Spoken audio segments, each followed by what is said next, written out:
பொதுவா நல்ல காரியங்கள் ஸ்டார்ட் பண்றதுக்கு முன்னாடி இந்த மஞ்சள் எடுத்து வச்சுதான் ஸ்டார்ட் பண்ணுவாங்க.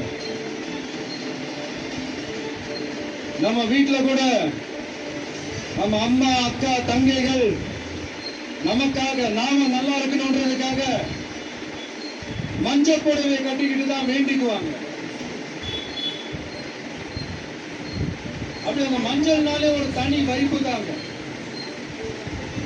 நம்ம கொடியில கூட அந்த வைப்ரண்டான அந்த எனர்ஜெட்டிக்கான அந்த மஞ்சள் இருக்குமே, அந்த மாதிரி மங்களகரமான மஞ்சள் விளையிற பூமி தான் இந்த ஈரோடு பூமி.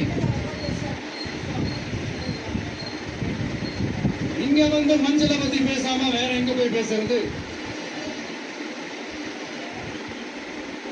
அது மட்டும் இல்ல, இங்க ஒரு மகத்தான ஒரு மனிதரை பத்தி நம்ம பேசி ஆகணும். இந்த ஈரோடு மண் விவசாயத்துக்கும் பேர் போன மண். இங்க நடக்கிற அந்த விவசாயத்துக்கு